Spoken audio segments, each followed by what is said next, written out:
Ya, perfecto. Queridos amigos y amigas, entonces estamos aquí hablando sobre gestión pública al ataque.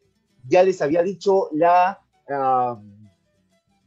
digamos, el grupo de profesionales que nos acompañan. Yo estoy muy contento de estar aquí compartiendo con ustedes. Y para terminar, estábamos hablando que en diseño organizacional, gestión por procesos y simplificación administrativa nos acompañaba un señor que lo conocí hace muchísimo tiempo y ahora trabaja en PCM, Ya, especialista en este perfecto.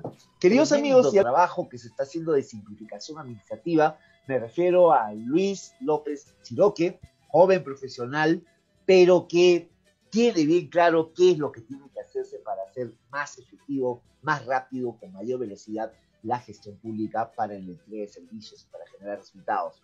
Y de otro lado, estamos con Eva Reboredo, quien ha trabajado por muchos años este tema de diseño, organización, de gestión por procesos en el campo local, en el campo municipal. Ahora está en la Municipalidad Metropolitana de Lima, pero tiene un gran recorrido en términos de gestión y también en términos académicos. Eva seguramente nos va a ayudar a avanzar en este hermoso escenario que es la gestión pública.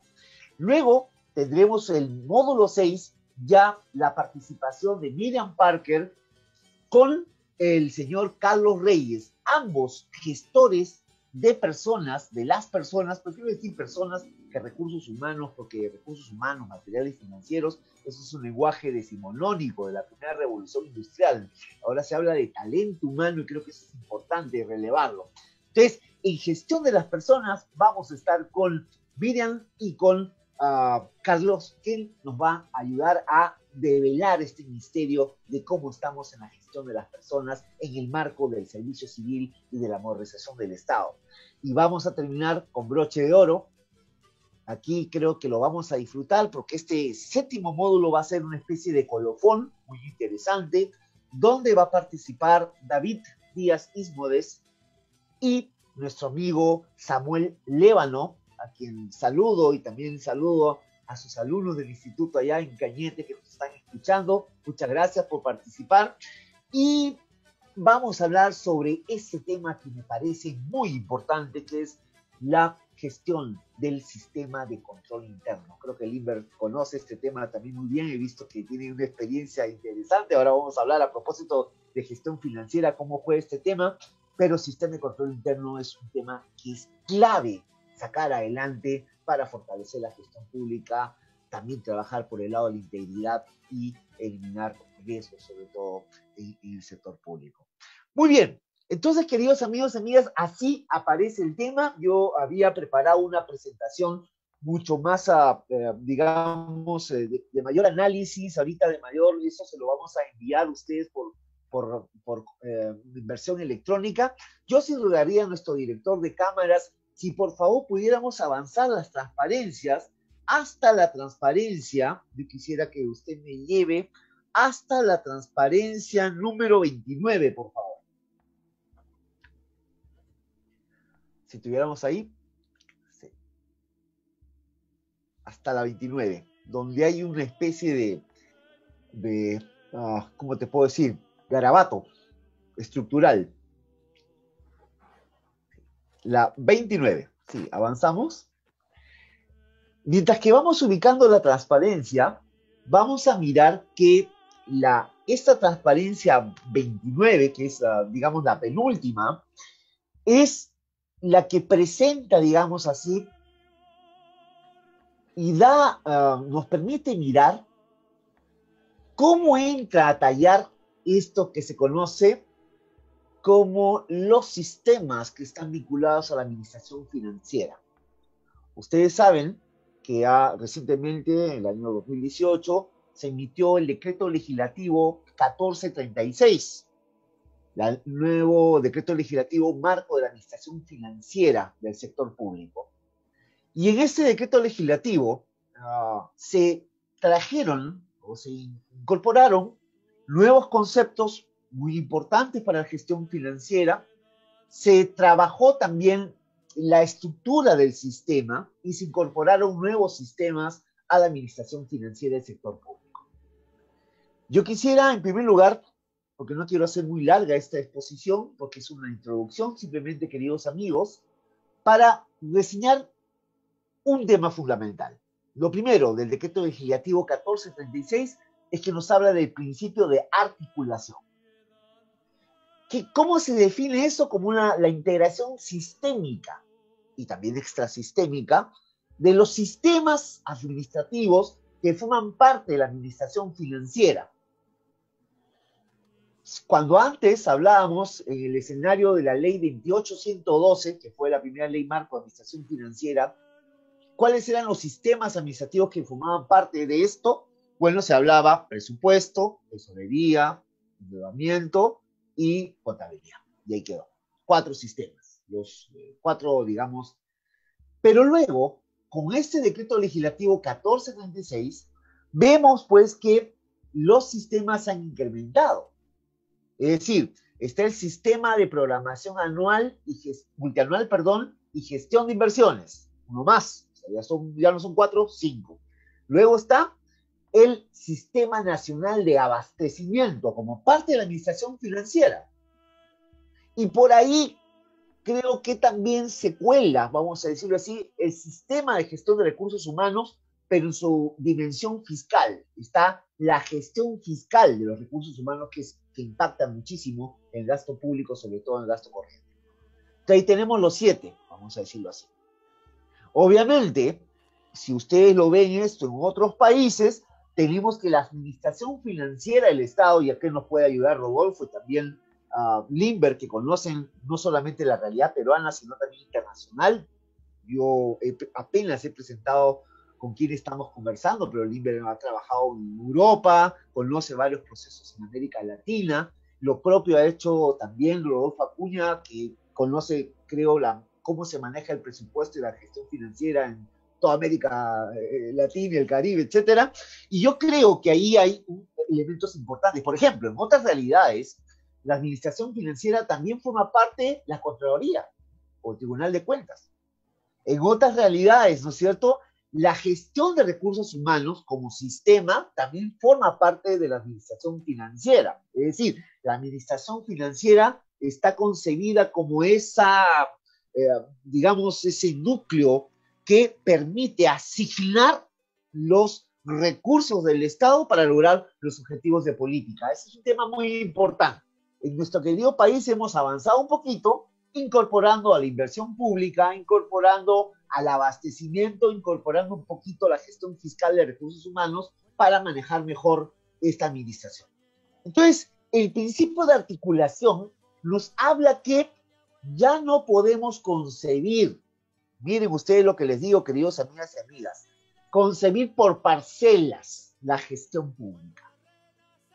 Concebir por parcelas como si fueran compartimentos estancos, como si fueran oficinas diferentes, ¿no? Cuando hablamos de administración financiera, porque hay vasos comunicantes. Si estuviéramos en la escuelita, miraríamos los sistemas cada uno por su lado. Pero estamos haciendo gestión pública y en la gestión pública esos sistemas se imbrican. Es decir, yo no puedo concebir el presupuesto al margen de la contabilidad, al margen de la tesorería, al margen del endeudamiento de la deuda, al margen de la inversión pública, al margen del planeamiento estratégico, que es una relación extrasistémica, etc. Tenemos que ver en una lógica de conjunto eso que por ahí en la política nacional de modernización de la gestión pública se dice o se llama cadena de producción y esa cadena de valor público.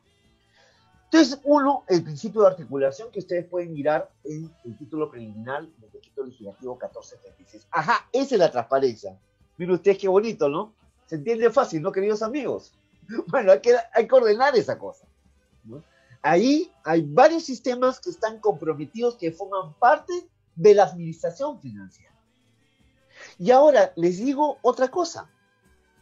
Trae también consigo como principio fundamental de la administración financiera el principio de multianualidad.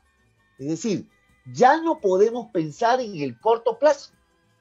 Tenemos que desarrollar esa mirada de los 1000 pasos que hablaban los soldados norteamericanos en Vietnam, ¿no? tenías que estar mirando los arbolitos porque algo puede pasar que me puede alterar y yo tengo que tomar decisiones porque lo que busco es la sostenibilidad fiscal. Y la sostenibilidad fiscal tiene que ver con la gestión de riesgos, ¿no es cierto? Hay un papel importante que se le otorga a la Dirección General de Tesoro Público en esa dirección y en consecuencia lo que nosotros tenemos que ver es que no podemos concebir, ¿no es cierto?, el manejo de la administración financiera, y ahí está incorporada la gestión presupuestaria, ojo, al margen de una perspectiva de mediano plazo y acaso de largo plazo.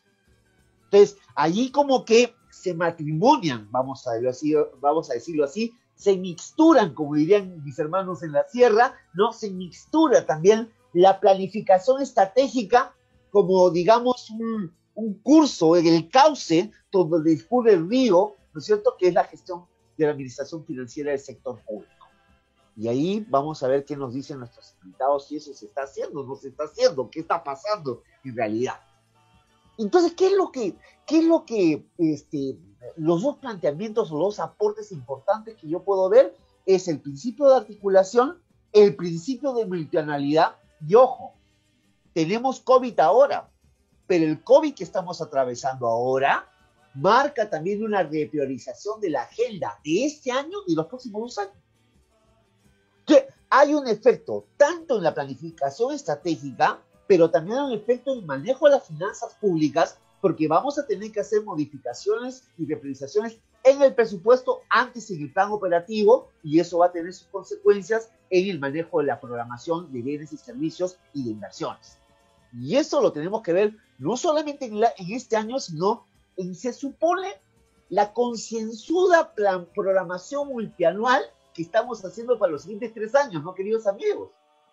Porque, ojo, no me vayan a decir que recién nos enteramos que el plan operativo multianual lo tenemos que presentar a fines de este mes, que la programación multianual de bienes y servicios e inversiones la tenemos que presentar a fin de mes y que eso es la base para construir el presupuesto multianual.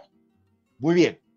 Lo segundo que quiero decirles a partir de esto, y esto ustedes lo pueden revisar y tienen ustedes un PPT que hemos preparado para esto, que hay otras cosas que aparecen. Y lo más importante, me parece a mí, es en los principios de sostenibilidad y responsabilidad fiscal. Las decisiones que tomamos hoy tienen que ser merituadas también en una perspectiva mayor al corto plazo. O sea, no free lunch sin economics, todo se paga. Y las decisiones que tomamos ahora pueden afectar los ingresos futuros, pueden afectar las generaciones futuras. Entonces, a partir de esta legislación, de este decreto legislativo 1476, también se da otro decreto legislativo muy importante, que es el decreto legislativo 1440. Queridos amigos y amigas, los que van a certificarse, van a tener ustedes la posibilidad de acceder a un PPT muy completo sobre los cambios que se dan en la administración financiera y también en el Sistema Nacional de Presupuesto, de Tesorería y de Deuda Pública, que es más importante. Pero les digo una cosa adicional.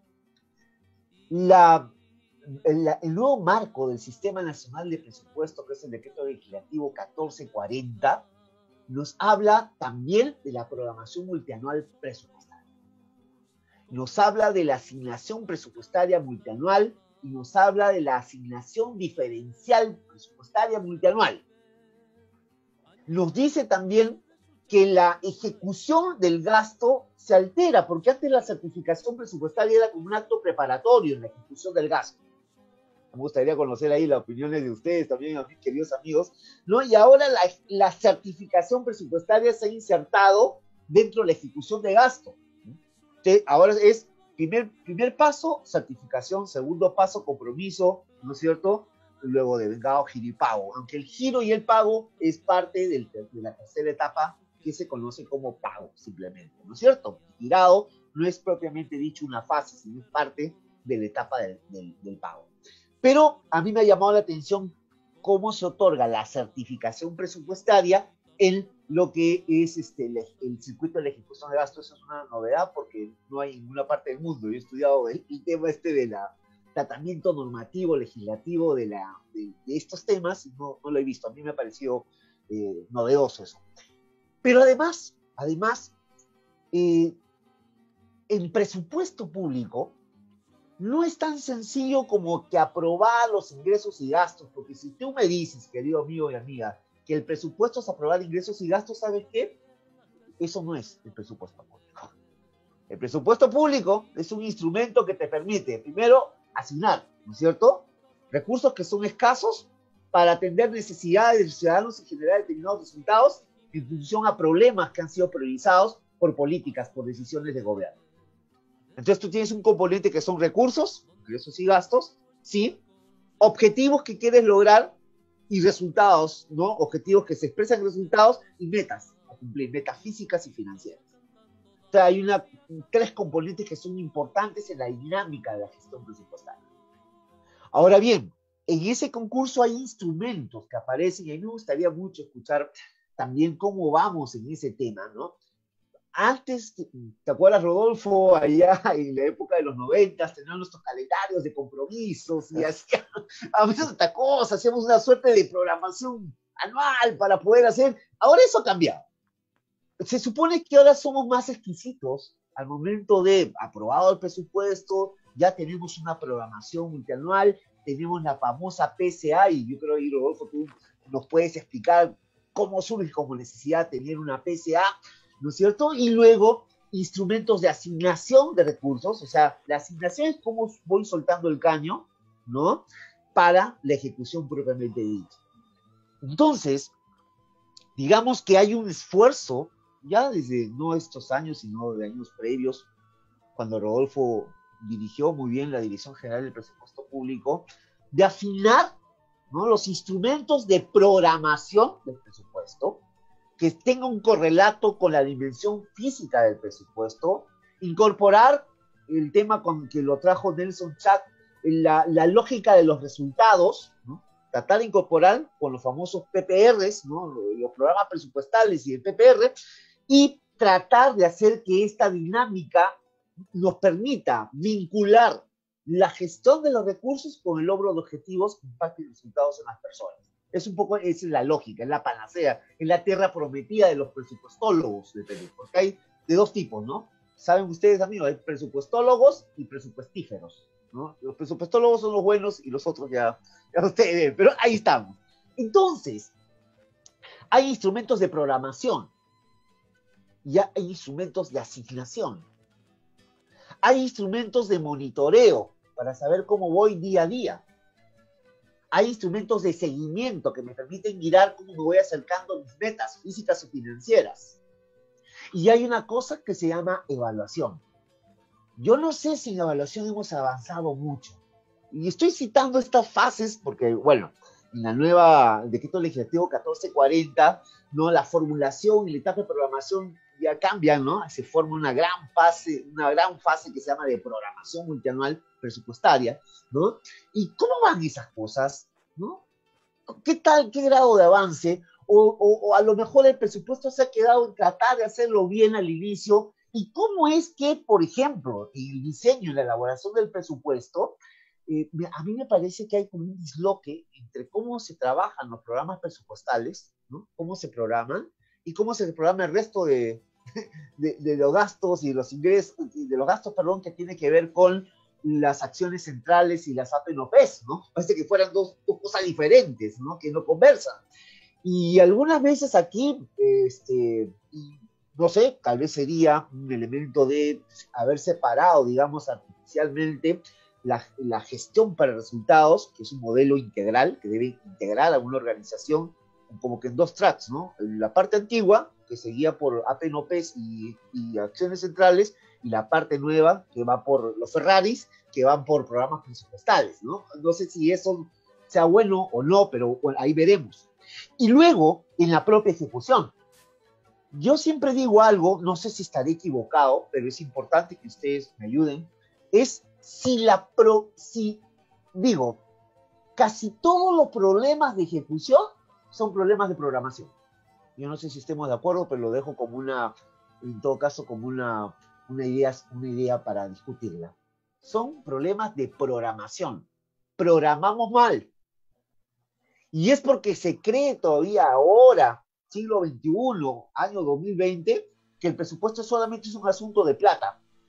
El presupuesto es un asunto que es el decolaje de un proceso mayor, que es de planificación estratégica, ¿no? La expresión financiera del plan. O sea, yo no puedo tener un buen presupuesto si no tengo un buen plan. ¿Qué plan? Buen plan operativo. Veamos si estamos haciendo un buen plan operativo, ¿no? O no. Entonces, a mí me gustaría muchísimo, ya pasando con esta etapa introductoria, abrir una conversación, y espero que muy enriquecedora para todos, y ojo, damas y caballeros, de donde estén, del lugar que estén en el Perú, por favor, nosotros estamos atentos, estamos viendo sus preguntas en el chat, estamos mirando también sus preguntas por WhatsApp, etcétera, estamos atentos, queremos que ustedes participen. Nos va a encantar sentir que ustedes están interesados, nos va a gustar muchísimo cuáles son sus aportes, cómo lo ven ustedes desde donde están, ¿no? Y ahora voy a dar pase en estricto orden de nombre para poder, digamos, conversar sobre este tema. Y la primera pregunta que yo plantearía a mis distinguidos amigos, a Rodolfo en este caso, Rodolfo, ¿cómo ves tú la gestión presupuestaria y financiera peruana? ¿Cómo lo ves? Si se puede hablar peruana en general, o hay varias peruanidades o varias realidades, ¿no? Eso es lo primero que podríamos ver. ¿Y cuáles son los nudos críticos, los cuellos de botella, o de repente los avances que hemos tenido en este campo tan apasionante que es la gestión presupuestaria y financiera? Rodo. Ok, ¿me escuchas? Sí. Ok, Julio, gracias por la invitación. Un saludo, Limber. También un gusto estar compartiendo contigo este espacio. Has tocado varios puntos, Julio. Has hecho una especie de síntesis de la historia de cómo ha avanzado el presupuesto. Me has remontado a temas incluso que en algún momento vivimos en épocas de crisis también, porque después de la administración de García y del paquetazo que vio la primera administración de Fujimori, también tuvimos un escenario crítico de escasez de recursos. Incluso nos costó mucho llegar al acceso financiero, cosa que es distinta ahora, ¿no? Hablaste sobre los esfuerzos del 1436 por tratar de alinear esfuerzos de los distintos sistemas, ¿no? Todas las normas que han estado manejando este tema de la administración financiera han llevado a esos intentos, buscando que los administrados, ¿no? el que está fuera del sistema, tenga una vida más ordenada y más fácil, ¿no? Y esto es un trabajo pesado y tal vez hasta complicado porque los sistemas tienen vida propia, independiente, y a pesar de que estén bajo la misma casa, a veces les cuesta regular de manera conjunta, ¿no? Lo digo yo porque yo también lo he vivido. A veces hay sistemas mucho más fuertes y más sólidos, mientras que otros se van creando en el camino. El tema de abastecimiento, por ejemplo, que tocabas de mencionar, recién ha entrado a la cancha de los sistemas. Él entra a articularse a muchos de los procesos que están dados ya sobre el terreno, ¿no? Temas de inversión, temas de presupuestos, temas de tesorería. Él entra con unas reglas que tienen que comenzar a jugar con estos esfuerzos que ya se han dado y que de todas maneras tratan de buscar algún tipo de simplificación para el administrado, ¿no? O sea, ahora que estoy al otro lado de la cancha, ahora que estoy viviendo todas las torturas, como en algún momento lo fastidiaba yo a José Arista, que fue también gobernador en la región Amazonas. de Amazonas, ¿no? Yo lo fastidiaba, le decía, ¿te acuerdas de las cosas que tú dictabas en la ley? Bueno, pues estas cosas también las pagas, ¿no? Algo parecido ocurre también cuando nosotros miramos, estamos al otro lado y decimos, oye, ¿y esto por qué no lo arreglé? ¿No? ¿Esto por qué no lo vi? Porque estamos viendo desde el lado del sistema, no estamos viendo desde el lado del administrado, que en este caso sería el que está como parte del sistema, pero que es el que acata las órdenes, es el que responde, y a veces se pregunta, oye, pero ¿por qué están haciendo estas cosas? ¿Por qué no coordinan? ¿Por qué no duplican o nos piden 2 o 3 veces la información? Eso ha ido mejorando, ¿no? Y creo que una de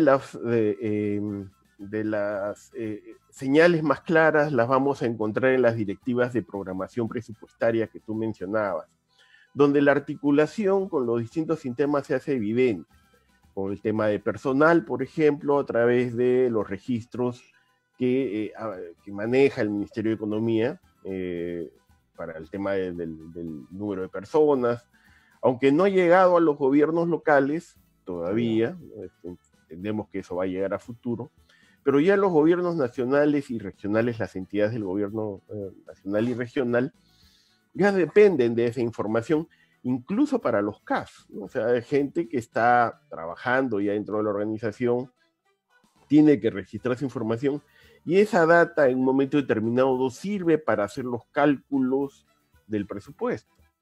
Igual, como lo has comentado, el tema de inversiones, hay proyectos de inversiones que ya se manejan y tienen un alineamiento respecto al tema de la continuidad, de los gastos que estos van a implicar a futuro.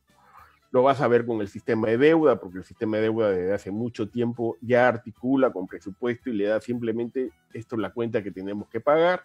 Nos endeudamos por tanto, hoy hay que pagar tanto y no nos podemos hacer como lo hicimos en alguna oportunidad, los locos sobre el tema de no pagar la deuda. Y bueno, ahora seguro que va a entrar el sistema también de abastecimiento, algún aporte empezará a diseñarse para que se integre este tema.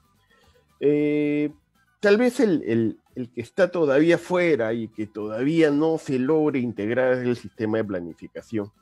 Y aquí recojo un poco lo que tú señalaste, ¿no? Ese caos, ese río, ese derrotero que es el que nos tiene que llevar hacia una mirada. Y voy a decir algo que se lo voy a tomar de unas palabras de un docente, Marcel Ramírez, que es también amigo mío, que lo señaló en algún momento, ¿no?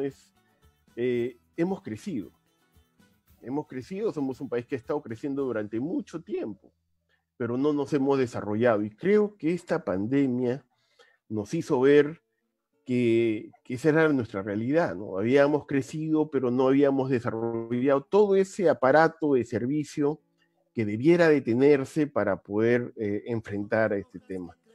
Y eso también tiene que ver mucho el tema de la planificación, porque está aislada, está fuera de los sistemas, no conversa todavía, y lo pongo en ese escenario todavía, porque plan y presupuesto, creo que tú lo acabas de mencionar, ¿no? A fin de mes vamos a entregar nuestros procesos de información al sistema de planeamiento. Pero ya el viernes de esta semana, el día de mañana, yo tengo que entregar los presupuestos de mi entidad al Ministerio de Economía. Sí. Entonces se pregunta, o sea, ¿cómo es que terminas haciendo el presupuesto antes que el plan? ¿Ya para qué te sirvió el plan? O sea, ya al final ya te dirigió la conducción del presupuesto en la etapa de la asignación de los recursos, ¿no? Entonces te aleja un poco del orden, si quiere verse, y a pesar de que el mismo Ministerio de Economía dictó pautas y criterios para no perder los nortes, porque todavía los sectores siguen haciendo al interior sus esfuerzos de planificación, este escenario cambia mucho las cosas, ¿no? Estamos viviendo un escenario de pandemia donde lo que tú pensabas hacer ya no lo vas a hacer, porque, o por lo menos en la forma que lo habías diseñado, y eso te lleva también a otro tema que es parte de la gestión. Qué duro es cambiar el tema de lo que vienes haciendo, porque tienes que romper una serie de pasos.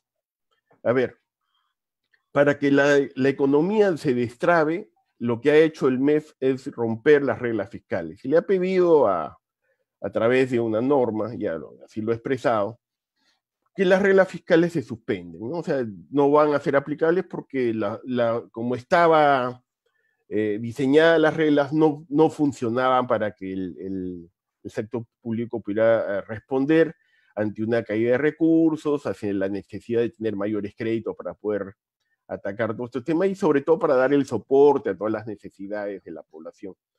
Rompimos reglas fiscales, pero no hemos roto reglas administrativas, reglas de gestión. Esas no se han roto, esas siguen igualitas, siguen siendo las mismas trabas. A veces es tan complicado ponerse a pensar en esta línea y uno dice, bueno, a ver, ¿qué tan difícil es cambiar un presupuesto? Las reglas no cambiaron. O sea, tengo que pasar por una norma de rango de ley para cambiar, por ejemplo, un programa presupuestal. ¿Qué tan difícil es introducir un cambio en la forma de atacar un servicio público que yo tenía que dar de manera presencial y ahora lo tengo que dar a la distancia? Y también necesito tener otro marco normativo para estas cosas. O sea, no hemos diseñado una estructura, un cascarón que podamos aplicar cuando ocurre una crisis. Temas de personal, en temas de rigidez también, sobre todo el tema de movilidad, temas de las demandas jurisdiccionales, por ejemplo. ¿Qué vamos a hacer con todos los procesos de las sentencias que tenemos? En un escenario donde no tenemos recursos y tenemos que reclamos de personal reincorporado y economía, la mayoría de las entidades del gobierno nacional ya les quitó los recursos porque tenía que orientarlos como debe ser a la parte orientarlos al tema de salud. Tema de control, ¿no? O sea, lo que mencionaste de la labor que se tiene que dar, qué tan rápido estamos llegando en un escenario en el cual las necesidades nos desbordan y casi el tema del acompañamiento que se quiere hacer en línea, pues no funciona, ¿no? No se ven los resultados y que después comienzan a saltar que repartiste canasta donde no debías o cosas por el estilo, ¿no? El hecho de no tener información adecuada o ser información limitada para poder desarrollar políticas públicas, ¿no? Elementos de ese tipo y que te deberían de llevar a tomar decisiones, el uso de tecnología en el Estado.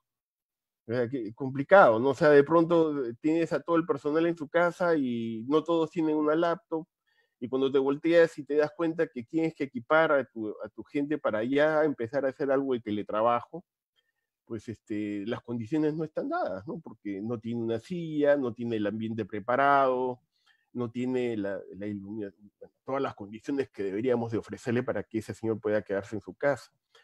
Pero a veces uno se pregunta, ¿y esto qué va a durar? ¿Va a seguir en poco tiempo? ¿Se va a arreglar? Ya llega la vacuna, ya la están produciendo para salir de este tema. Pero esto nos va a llevar a tener que pensar en este tema también de romper reglas administrativas o de gestión, como las llamo yo de repente, que aparecen en las leyes anuales y que uno tendría que comenzar a preguntarse si la próxima ley anual va a tener las mismas restricciones que se han presentado en épocas en las cuales querías orientar el gasto para ciertas cosas y se van a comenzar a delegar responsabilidades a los sectores, ¿no? Para que una vez ordenemos, ¿no? O sea, nos estás dando menos plata, Ministerio de Economía, nos estás dando menos recursos, pero dame flexibilidad entonces para poder operar, porque no podría yo hacer lo mismo o tratar de sostener lo que he venido haciendo si es que en la práctica me pones restricciones para operar pensando que todo sigue igualito. O sea, ahí tiene que haber un repensar si es que el modelo de control que se tiene, donde economía trata de supervisar todo, va a ser útil en una etapa de reconstrucción de la gestión de las propias entidades, ¿no? Y de los servicios que ellos van a tener que prestar. Finalmente, ya para darle el tiempo al Limber, no es simplemente un ajuste. Yo creo que tenemos que volvernos a sentar y a mirar las reformas que son necesarias implementar por la parte pública, ¿no? O sea, el escenario fiscal nos va a obligar a eso, ¿no? En algún momento conversé sobre un viaje que tuve a España por una visita que hicimos cuando España recibió el golpe en la crisis del año 2009, 2008, 2009, y ellos preguntaban cuál era el modelo que debíamos de seguir. Y ellos, después de mucho análisis y discusión, decidieron que el mejor modelo que iban a seguir era el presupuesto base cero. Ojo que todos los que estábamos invitados habíamos estado ya desarrollando la metodología del presupuesto orientado a resultados. Y claro, o sea, nos sorprendimos mucho de la decisión porque nosotros en Latinoamérica en ese momento no estábamos viviendo lo que estaba pasando en España. Desempleo, una tasa de 25%, el tema de tener que reducir sueldo a los trabajadores, que España lo hizo a todos, no solamente a la plana directiva, se lo hizo al 10%, le redujo 10% a todo el sector público.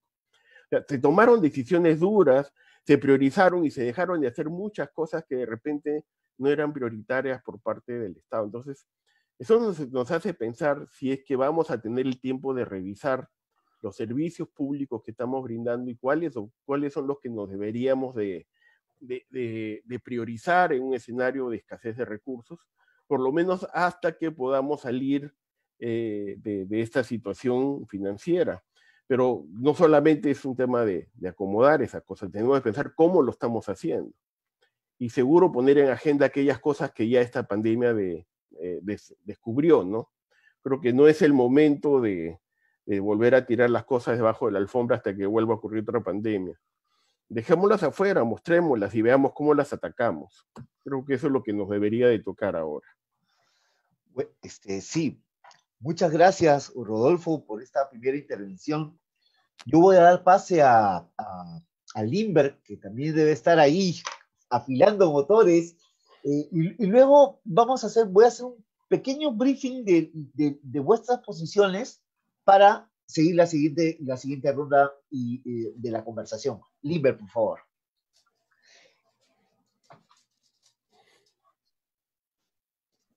Sí. Un momentito, vamos a pasar a Lindbergh, por favor, José. Ok, ¿ahora sí? Ahora sí. Ok, muchas gracias Julio por el pase y también por la invitación. Un entrañable saludo a Rodolfo, aquí a la distancia, pero siempre cerca en cuestiones teóricas. Escucharlo a Rodolfo es escuchar un poco el debate en el que hemos venido un poco discutiendo a nivel nacional, subnacional, lo que significa la reforma, ¿no? Gracias a tu exposición de entrada, estimado Julio, ya no somos esclavos un poco de la matriz técnica y me voy a permitir un poco abrir la cancha. Has hablado en principio de todo este proceso presupuestario, pero en realidad has tocado bien el punto desde afuera, de todo el bosque de la administración financiera del sector público, ¿no es cierto? Todos los principios que en teoría rigen la nueva lógica SAFI, una SAFI reforzada, que es la que ahora tenemos, que es el AFSP del Perú. A partir de allí, entonces, creo que viendo ese medio vaso lleno, el Perú ha cambiado, ha evolucionado. Felizmente aprovechamos lo ultimito que había de vacas gordas, digamos, ¿no? Las reformas de 2018-2019 dieron un ámbito de acción importante. Y yéndome un poquito más arriba a política fiscal, ya sobre la base de lo que ha dicho Rodolfo, está claro que hemos cambiado de escenario, ¿no? O sea, el escenario ya no es de superávit, sino es un escenario en el cual vamos a tener que usar mejor los recursos. Ahora, los recursos, como se dice en la práctica, en los pasillos, el recurso puede alcanzar, lo importante es saber qué es lo que se quiere hacer. Y eso no implica, y este creo que es un espacio para mencionarle a los alumnos, a la gente que quiera aprender presupuesto, eso no implica solamente conocer las leyes o saber exactamente cuánto suman, sino sentir tu corazón latir y querer hacer cosas por el Perú. Porque no es importante cuánto presupuesto tienes, sino cuánto ingenio tienes para usar tu presupuesto.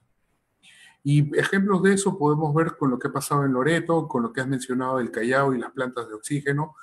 Y tengo otras personas que están contactándose, que quieren hacer lo mismo, que ya están pidiendo proformas a las empresas que han hecho la planta de oxígeno en Loreto o en el Callao para ver cómo se puede hacer, ¿no?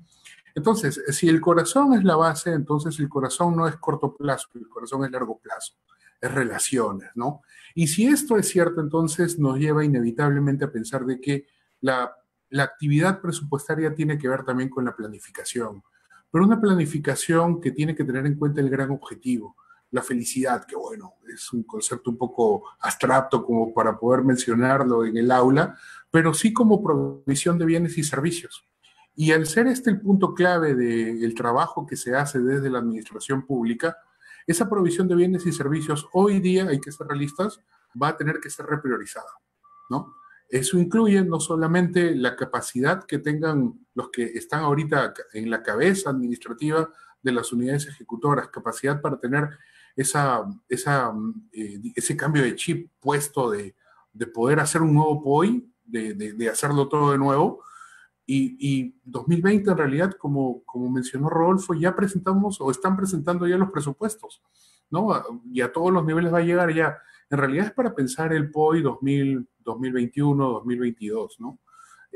Y esa es otra cosa que también ya avanzamos, ¿no? Porque ahorita ya no solo pensamos hoy 2020 en presentar el POI 2021, ¿no? Sino presentar el POI 2021, 22, 23. Y eso implica entonces de que la mirada multianual llegó, de que ya no es POI, es POM, ¿no? Plan Operativo Multianual. Por fin llegamos a eso. Eso que hablábamos en clase, ¿te acuerdas, Julio? Ya llegó el POM, pero no ha llegado. Así es, así es. Hemos avanzado en ciertas cosas, normativas, digo, pero aún hay un reto por cumplir en articular la visión del Perú al 2050 con lo que significa el Plan Estratégico de Desarrollo Nacional, porque tenemos una preimagen que en realidad también debería ser revisada a partir de lo que está pasando, ¿no? Ya es un hecho, no es especulación, la tasa de crecimiento que vamos a tener, que podría significar otras cosas, ¿no? Y ahí ya abandonamos la política fiscal y vamos ya a la parte macro pura. Vamos a tener que volver a revisar los libros de macro de los 90, ¿no? Y los grandes problemas que ya para nosotros eran ciencia ficción vuelven a ser relevantes. Y entonces, a partir de allí es que la política fiscal toma otro tono, ¿no? Y en ese tono, un punto que se debe prestar atención en la lógica que tú mencionas, esa lógica holística, esa lógica integradora, intersistémica, es el punto de que no puedes programar o no puedes sentir que estás sirviendo al país generando mejores provisiones de servicios si no tienes en cuenta el gasto público. Y dentro del gasto público está el tema de inversiones. ¿Pero qué tipo de inversiones? Yo estoy seguro que ya el PMI, la lógica del PMI, va a tener que empezar a plantearse hospitales y estoy seguro que plantas de oxígeno y estoy seguro que otras cosas y vamos a tener que tener la suficiente sapiencia como para poder saber qué sí y qué no, ¿no? Pero eso van a ser articulaciones débiles si es que no se plasma en una gran articulación a nivel de objetivos de país. Dentro de todo este escenario complicado tenemos una ventaja. Estamos a puertas de elecciones presidenciales. Eso significa que estamos a puerta de que los grupos interesados en tomar la batuta de las políticas de Estado o la gestión estratégica del Estado para los siguientes años puedan dar esas líneas de acción sobre las cuales podemos empezar a construir. Podría sonar iluso pedir ese debate en este momento en el Perú, pero hay muchas personas buenas que nos están escuchando y que tienen que o hacerlo o empezar a hacer presión para que estas cosas empiecen a funcionar, porque de nada te sirve un POI bien hecho que se articule con tu cuadro de necesidades si no se articula a nivel de territorio y a nivel de país. Entonces, volviendo un poco de lo macro a la política fiscal y entrando ya en GFP, en gestión financiera pública, en administración financiera del sector público, tenemos, sobre la base de lo que ha dicho Rodolfo, un montón de relaciones entre rector y administrados que tienen varios cuellos de botella, que fue una de tus preguntas que te hiciste en la reflexión inicial.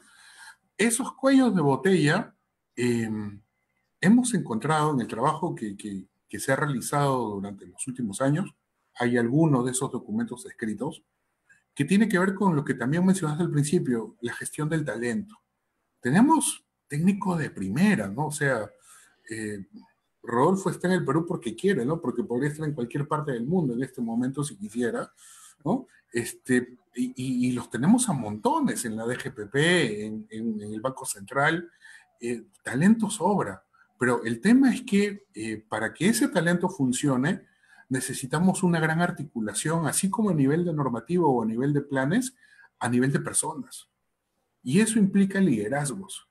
Y hemos descuidado, siento yo, en la administración pública, ese liderazgo y lo hemos reemplazado por títulos, o bueno, a veces ni siquiera por títulos, si vemos la prensa en estos últimos días, pero lo hemos reemplazado por otro tipo de cualidades que no necesariamente reflejan lo que un proyecto de país necesita en estos momentos. Entonces, dejaría ahí esos puntos, ¿no? El punto de las debilidades a nivel normativo, los cuasi avances que ahora tendrían que revisarse en un entorno de una nueva realidad presupuestal.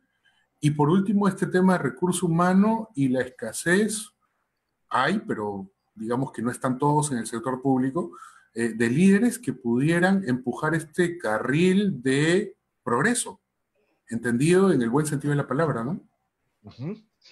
Muchas gracias, Limber. Yo estoy, digamos, impresionado por algunas de las cosas que ustedes han mencionado. Y creo que voy a referirme primero a lo que Rodolfo comentó. Me parece importante. En esta primera línea de los sistemas, y que estos sistemas, a veces hay muchos costos de transacción para que los sistemas conversen, tomo esto a colación con las palabras que ha terminado precisamente su conversación, su intervención Limber. Es decir, la debilidad normativa. Y esta debilidad normativa la vamos a ver en dos temas, en dos dimensiones. La primera es que, por ejemplo, la Ley Marco de Modernización de la Gestión Pública, es la Ley 27658, fue modificada por un decreto legislativo el 2018, en ese paquetón legislativo que se dio en ese año, y le daba la potestad a la Presidencia y Consejo de Ministros para juntar, como San Martincito, a los sistemas administrativos y que pudieran ponerse de acuerdo en una lógica mediante la cual se dieran normas, ¿no es cierto?, regulaciones, directivas, que fueran mucho más coherentes, de manera tal que a los pliegos, los 11 o 12 o 14 entes rectores no nos pidan la misma información 20 veces, no nos dejan trabajar, si lo es en términos de gestoría. Eso nunca se ha dado, no se ha dado todavía. Ahí hay un tema que ciertamente tiene que ver con liderazgo, tiene que ver con integración sistémica al más alto nivel, ¿no? Y tiene que ver también con esas diferencias de, vamos a decirlo así, de madurez, como decía Rodolfo, ¿no? De fortaleza que puedan tener los entes rectores de los sistemas administrativos. Pero creo que en momentos como este, tiene que haber un liderazgo fuerte y una unión de criterios para sacar normas que tengan claridad y sentido en la hora actual. Lo digo por una sencilla razón. Todos los días tengo que absolver consultas referidos a qué cosa dice la norma, si esta norma está modificada por el decreto de urgencia tal o cual, porque no sé cuántos decretos han salido hasta este momento de urgencia. ¿Cuántos decretos supremos han salido a propósito del COVID? Hay una incertidumbre sobre qué pasa con los procedimientos administrativos que no están sujetos a silencio positivo y negativo. ¿Qué pasa con ellos? ¿Aplica o no aplica la suspensión? ¿No? Entre otras cosas así de detalle.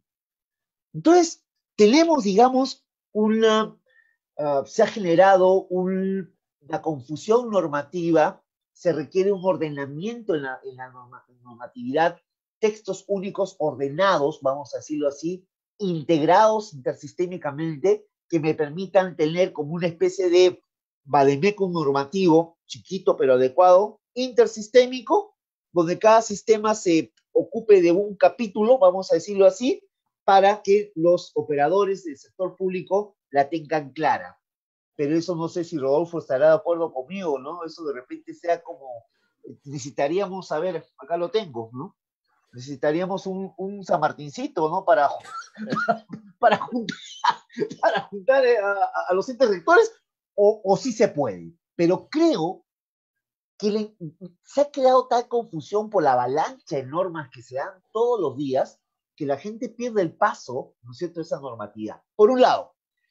Por otro lado, entonces estoy tocando dos temas, ¿no? La integración de los sistemas efectiva, ¿ya? Eso es lo primero, al amparo y porque la ley, esta modificación de la ley marco de modernización le da la potestad a la PCM para hacerlo. No he visto nada en esa dirección y que ahora es necesario porque estamos en tiempos, como muy bien lo han dicho ambos, en tiempos de combate, en tiempos donde tenemos que atacar o morir en el intento.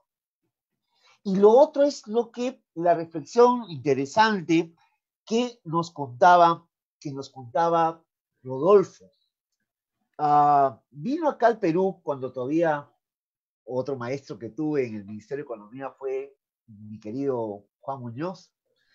Yo estaba ahí de jefe de gabinete de asesores en la Municipalidad Metropolitana de Lima. Ganamos con la gestión financiera en la Municipalidad de Lima un concurso del BID, nos donaron 1,5 millones de soles. Parte de ese dinero lo usamos para hacer un congreso internacional. Y vino aquí el famoso Allen Schick, no sé si lo conocen ustedes. Allen Schick, pues es un gurú en la gestión para resultados internacional. Es un tremendo tipo. Se los cuento a mis amigos que de repente no conocen quién es Allen Schick. Señor alto, canoso, salió con un libro así, gordo. Voy a poner este libro acá. ¡Esta es su Biblia! Dijo así. ¡Esta es su Biblia! Y todo el mundo se quedó, pues este señor se ha confundido. Tenía un predicador para un congreso de gestión pública. No, esta es su Biblia. En sus manos estaba el compendio normativo que se llama Agenda Gubernamental, que edita nuestro común amigo Juan Zafra, ¿no? Que cada vez es más gordo por las normas que salen, ¿no? Ahí pensé que Juan Zafra. Sí. Tengo entendido que aquí hay 500 normas que son las básicas para que un funcionario haga su trabajo. Dios mío. Y preguntó, los estoy mirando a los ojos. ¿Cuántos de ustedes han leído las 500 normas? Mutis. Nunca voy a olvidar esa intervención de Allen Schick. Pero nos dijo, si queremos avanzar al mundo de la gestión para resultados, se incorpora la palabra flexibilidad para la gestión. Y eso lo ha tocado Rodolfo y lo has tocado a tu manera tú, Linda. Es decir, en estos tiempos donde necesitamos desarrollar capacidad de respuesta, y que hay una palabra que me encanta que usaste, Lindbergh, el tema del ingenio, la creatividad, la innovación, son elementos claves para poder cocinar una gestión pública, digamos, diferente. Entonces, si está probado que caminar de manera cuadriculada no nos genera capacidad de respuesta, y eso es un poco el reclamo, la reflexión que nos presentaba en mesa Rodolfo, ¿no es cierto? Tantas normas, las cosas que para cambiar esto tengo que sacar una ley, tengo que hacer esto. En realidad no vamos a llegar a la playa porque estamos en un régimen, en un enfoque absolutamente estatutario, como dirían los españoles. Entonces, el public management, si hablamos ya del sistema anglosajón, ¿no es cierto?, apuesta más no por la normativa, que la normativa más bien se convierte en instrumentos que ayudan a la gestión. Creo que esa es la entrada del análisis de calidad regulatoria que está siendo incorporada en la PCM a través de la Secretaría de Gestión Pública. ¿Ah? A mí me parece perfecto, ¿no? Pero no sé dónde ha quedado el análisis de calidad regulatoria con las últimas normas que están saliendo, como pan caliente, ¿no? Sí pienso que tiene que haber un espacio para la gestión. Yo estoy impactado por el comportamiento del gasto público, sobre todo en inversión pública el año pasado. Si no me equivoco, en inversión pública ejecutamos el 25%, ¿no? Un escenario sin COVID. Es decir, dejamos de gastar, o sea, no gastamos teniendo recursos, 75% del presupuesto no lo gastamos. No es que no había plata, es que no había gestión. Y creo que ahí hay dos elementos que son importantes, que creo que ustedes lo han revelado. El primero, que es la flexibilidad para la gestión. ¿Qué espacio tenemos? Así como hay el espacio fiscal, que hablan tanto ustedes los economistas, ¿no? Ese espacio fiscal, yo quisiera también bautizar un concepto, ese espacio para la gestión. ¿De qué tamaño es en el Perú? Y si a eso le sumamos lo que los anglosajones conocen o denominan spoil system, ¿no? Esa manera de hacer gestión pública donde cada alcalde que sale elegido trae a su propia gente y hay promociones de alcaldes conviviendo en un gobierno local, ¿no? Eso, en realidad, ya tenemos ahí una dificultad mayor. En esa dirección, también voy a tomar otro elemento que creo que ustedes han tocado que me parece importante, y es el de la vinculación gestión financiera y presupuestal con la planificación estratégica. Rodolfo nos dice, bueno, me has hecho acordar, Rodolfo, esa canción de un grupo español que dice, estoy amarrado como burro en la puerta del baile, ¿no? Estoy afuera, ¿no? O sea, yo tengo, digamos,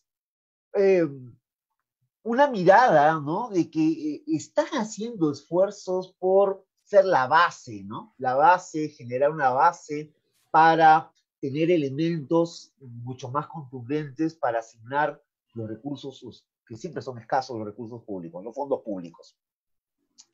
Ahora, tanto es así que tenemos a dos compañeros nuestros, colegas nuestros allá en ese plan, ¿no? Está Javier Taubataz, el presidente, y está nuestro querido y común amigo Bruno Barletti, ¿no? Ahí tratando yo recuerdo, estaba director de organización en el MINSA, ¿no? Y viendo para ver cómo hacer que el POI se amarre con la parte de abastecimiento, etc. Nosotros le enseñamos nuestro Excel que teníamos así completo, uy, acá está, dijo, aquí está. La panacea es cómo hacemos para que la planificación se entronque o inspire, ¿no es cierto?, la asignación de recursos de manera tal que la gestión financiera se amarre con las políticas públicas. Por lo que he escuchado de parte de ustedes es que eso todavía no se está consolidando, esta información. ¿Cuáles son ahí las trabas o las dificultades que existen? Me gustaría conocer su opinión sobre el particular. Y otro tema adicional que creo que es importante en lo que ustedes han reflexionado y lo han presentado. Con las normas COVID aparecen cosas extrañas. Necesito, por ejemplo, ¿no? Mis ingresos municipales han bajado enormemente. El Fondo Común ha bajado porque no hay tributación. Los otros impuestos municipales, los recursos directamente recaudados han caído. Entonces está en riesgo mis gastos operativos esenciales, así le he llamado el MEF. El MEF ha hecho transferencias, creo que también ya se aprobó un segundo tramo de transferencias a las municipalidades para que no sufran, digamos, los servicios que las municipalidades brindan a la población. Porque esa plata la necesitan, ¿no es verdad? Ahora, ustedes me pueden creer que esas transferencias que las municipalidades necesitan y que están en su cuenta no están siendo ejecutadas. ¿A qué se debe eso? ¿Cuál es el problema ahí? Cuando hablamos de calidad del gasto, ¿no? No solamente creo yo que es, digamos, mirar bien cómo se diseña, cómo se programa el presupuesto, sino también lo tiene que ver con otros elementos, otros sistemas administrativos que van de la mano, por ejemplo, la parte logística de abastecimiento, por ejemplo, la parte del planeamiento operativo. La gente no sabe en qué va a gastar. Entonces ya estuvo el presupuesto, ya el próximo año veremos en qué gastamos. Entonces vivimos el cortoplacismo crónicamente. Y esto está generando problemas que me parecen increíbles. En tiempos del COVID, donde no hay recursos, donde el MEF me transfiere recursos, no los estoy ejecutando y ya me viene el siguiente millón, ¿no es cierto? O la siguiente transferencia y estoy en las mismas. ¿Qué está pasando ahí? Yo recuerdo que esa fue, creo que, uno de los fundamentos para formar, para introducir, para incorporar la famosa PCA, ¿no, Rodolfo? ¿No? Mira, tú te apruebas un presupuesto de este tamaño, pero al final tu ritmo de gasto al semestre o a octubre es así. ¿Por qué me pides esta torta si solamente vas a comer esta partecita? ¿Qué pasa ahí? ¿Cuáles son, digamos, las trabas que existen desde su expertise, desde su mirada sobre este particular, queridos amigos? Y voy a citar, ahora lo vamos a hacer un poquito más ágil, ¿les parece? Vamos con 5 minutos con Rodolfo y 5 minutos con Limber para luego pasar a la etapa de preguntas de nuestros queridos amigos. Rodolfo. Ok, Julio, gracias nuevamente. Tocaste 3 puntos, voy a resumirlos en estos temas que has mencionado, ¿no? El primero, de la integración de los sistemas. Yo creo que no hay que integrar las 500 normas que existen, porque eso va a ser imposible, y creo que ni tú, con toda la sapiencia legal que tienes, lo podrías hacer. Yo creo que hay fases comunes, hay etapas comunes, donde hay intersecciones, y creo que el tema es ubicar esas intersecciones donde los sistemas confluyen, y regularlas, ¿no? De manera común, de forma tal que sea una sola mirada para que el administrado lo pueda ver y entender a quiénes tiene que reportar, y sobre todo que la información vaya a un depositorio común, donde pueda ser explotada por los otros sistemas. O sea, no necesitamos replicarle la misma información a planeamiento y la misma información a presupuesto. No tiene sentido, y la verdad es hasta agotador el tema de que ni siquiera los sistemas informáticos conversen en un escenario donde ya la tecnología pues eso lo ha superado, ¿no? Pero bueno, ya por ahí creo que va la primera parte, identificar estos puntos comunes y después mirar también el compartir la información que se produce, ¿no? O sea, perdón, Rodolfo, acá una preguntita. ¿Y qué te parece entonces? ¿Está viendo gobierno electrónico o no está viendo gobierno electrónico? El gobierno electrónico lo están llevando por el lado de las ventas, las compras, por ahí, pero o sea, del todo el proceso, tal vez el compartir las bases hacia la población lo tiene, es un tema abierto, pero al interna, los sistemas todavía no se han sentado a compartir información. Creo que ahí hay un tema todavía por trabajar, bastante, ¿no? O sea, incluso dentro de la misma casa del MEF hay sistemas que son aislados y no se comunican. Entonces, bueno, eso no tiene sentido si a la final es la misma información que la carga, ¿no? O sea, tengo un área de inversiones que carga para inversión y tengo área de presupuesto que carga para presupuesto. ¿Para qué? O sea, si a la final se debería hacer una sola carga y explotar las bases. Pero como te vuelvo a repetir, eso es un trabajo de integración, de coordinación, que en algún momento entendía que querían desarrollar al interna, ¿no? Pero bueno, no sé, son proyectos pues que están en marcha ahí. El tema de la vinculación de la gestión financiera y la planificación, sí, bueno, yo, creo que es un libro de tesis que yo entré a la administración pública, lo venía escuchando, el mismo pleito que decían de que la planificación y el presupuesto no conversan, ¿no? Entidades que han tratado de fusionar, incluso ya han fusionado, ¿no? Uruguay fusionó su Ministerio de Hacienda con planeamiento, tratando de mejorar la articulación. Brasil creo que llegó al extremo, ¿no? Llegó a fusionar planeamiento, presupuesto y gestión, es decir, ya los 3 niveles en un solo ministerio. Aunque cuando conversaba con algunos de los funcionarios me decían que el único momento en lo que conversaban era cuando estaban en el ascensor, y creo que hablaban de fútbol y no hablaban de la articulación, o sea que es duro, ¿no? Este tema del trabajo, de la articulación, pero siempre he pensado de que ahí hay un tema de pisarse los callos entre la parte voy a llamarla presupuestal, la parte financiera y la parte de la planificación. y que se disloca, se rompe en este momento en que uno quiere hacer lo que el otro está haciendo.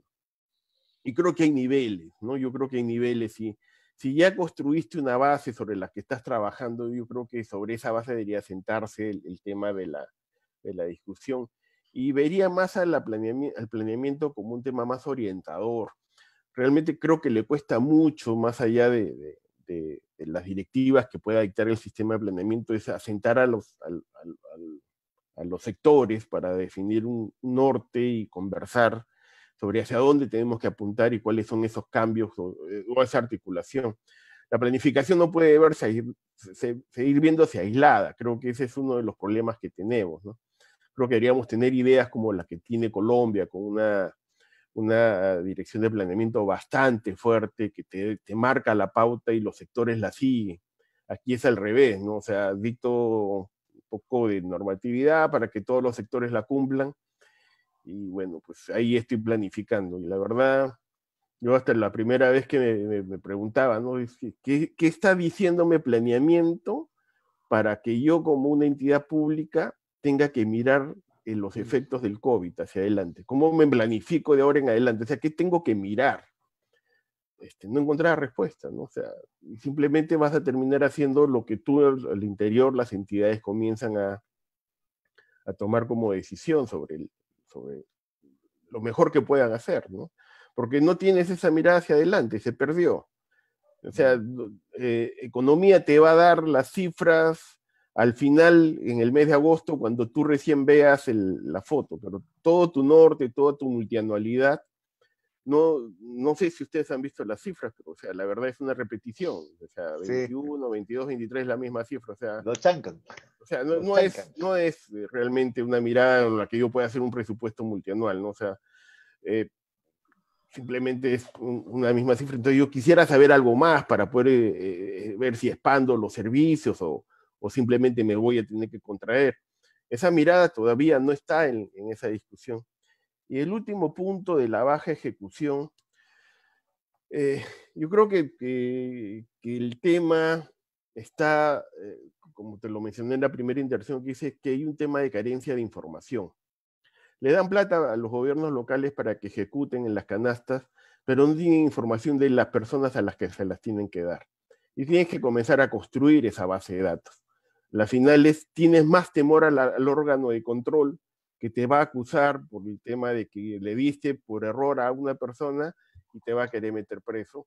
Cuando sabes que tienes una carencia de información, en las finales estás tratando de hacer lo mejor posible con los recursos que tienes. Pero ya le pusiste el miedo, ya le pusiste el temor, y el tipo prefiere no ejecutar, o la persona prefiere no ejecutar a tener un problema legal posteriormente, ¿no? ¿Cómo te cubres de eso a las finales si sabes que no tienes la información para atender a todo lo que tienes que atender?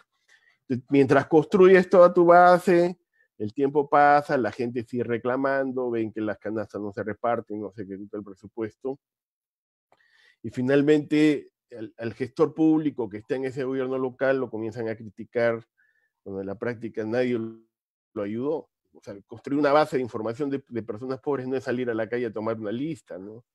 ¿Cómo la están construyendo? La verdad, eso sería hasta casi interesante entender cómo están construyendo las listas los gobiernos locales. Están apoyando en las asociaciones organizadas que están en la ciudad. La verdad no lo sé, pero al final es lo que le reclamas es que gaste y le des las canastas a las personas. Lo dejas medio desarmados, ¿no? ¿Sí? O sea, algo que tú señalaste, no es simplemente darle plata. Si no le diste la capacidad, el señor se va a quedar entrampado, ¿no? Es como cuando, no sé si recuerdas el primer año del gobierno de Humala, cuando se dio este fondo para los municipios más pobres. Sí. Nació así, ¿no? O sea, con la mejor intención social. Apoyemos a los gobiernos locales más pobres con un fondo. Ninguno de los gobiernos locales que le dieron la plata tenía proyectos de inversión. Entonces le hice plata para que hiciera algo que nunca tuvieron. Tenía que construir de cero. Eso lleva tiempo. Eso no es un tema que lo construyes en 5 minutos y sales a gastar, ¿no? O sea, No es así, o sea, tienes que comenzar a mirar, seguir todas las reglas del cumplimiento que te pide el sistema de inversión. En las finales, cuando te das cuenta que ya comienzas a contratar, el año te ganó, no ejecutaste el dinero que te dieron. Es eso lo que te digo, ¿no? O sea, las finales no es simplemente darle plata. Si sabes que no tiene la capacidad, ¿para qué se la estás dando? Lo estás metiendo en un problema y lo peor de todo es que exacerbas a la sociedad que está viendo que el recurso no se mueve. Bueno, ya Sí, creo que me pasé los 5, ya, yo, perdóname. yo te agradezco, Rodolfo, y voy a hacer entonces, rescato 4 elementos que son importantísimos en tu intervención. Normar sobre esas intersecciones, esa palabrita me gusta mucho, intersecciones de los sistemas administrativos sería un primer esfuerzo como para armonizar, digamos, normativa que pueda ser fácilmente cumplible. Voy a destrozar creo que el castellano, pero eso me parece importante, por parte de los operadores. Creo que es un primer elemento que me parece general e importante. El segundo tema es, sí, es importante esto que dices tú de tener un repositorio común que pueda ser explotado, de información, ¿no es cierto? Que sea explotado por los entes rectores y también por todos. O sea, esto es lo que se conoce en el proceso de modernización como la gestión del conocimiento. Lo mismo se replica también al interior de las propias organizaciones, que también hay una fragmentación, un archipiélago de sistemas, digámoslo así. Creo que ahí hay un elemento importante. Y el tercero que tú mencionas de los esfuerzos que no han tenido todavía esta discusión clásica de la articulación plan-presupuesto. Yo me acuerdo que eso lo vimos, lo estudiaba ahí los 90s, cuánto tiempo ha pasado, y hasta ahora estamos en en ese mismo tema. En otras latitudes hacen el plan estratégico, tienen una herramienta que te permite visibilizar la estrategia, es decir, ¿cómo voy a lograr yo los objetivos? Siguiendo a los profesores de Kaplan y Norton, tú hablas del mapa estratégico. Por ejemplo, Chile mide su evaluación del desempeño y hace seguimiento con 48 indicadores, con hospitales, ¿no? Utilizando el Balance Scorecard, pero que el balance se construye a partir de un mapa estratégico, ¿no? El Strategy Map. Tenemos, por ejemplo, la cadena de valor, no la de la política nacional, sino la cadena de valor de Michael Porter, ¿no? Donde tú tienes tus actividades primarias, que son de producción, que es tu cadena de producción, y tienes tus actividades secundarias, que se supone son las que tú necesitas para impulsar tus procesos de producción. Es decir, ¿cómo lo haces? ¿Cómo haces tú para lograr tus objetivos? Es una palabra que yo no encuentro, es una pregunta, perdón, que yo no encuentro respuesta.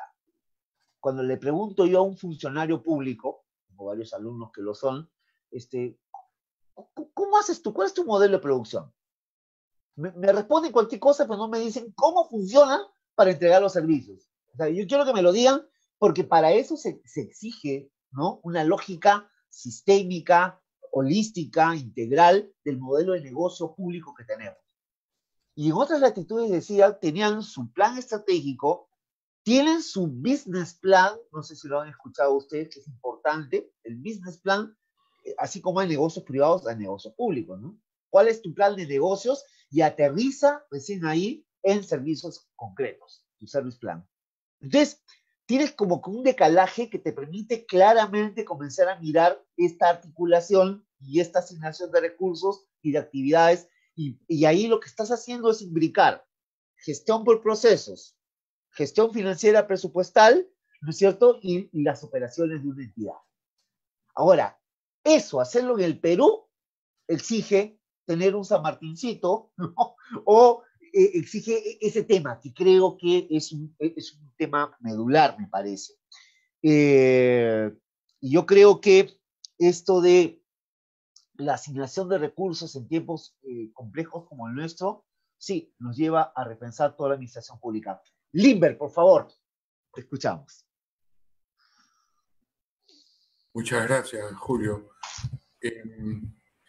Las preguntas son interesantes, ¿no? Y retomando un poco lo que mencioné en la primera parte, esto de la integración de sistemas ya no debería ser una discusión, debería ser un consenso. O sea, las SIFMIs, los sistemas integrados de gestión financiera, es un consenso de del mundo de los 90, o sea, ni siquiera había el Internet desarrollado, pero era inconcebible tener un sistema así, ¿no?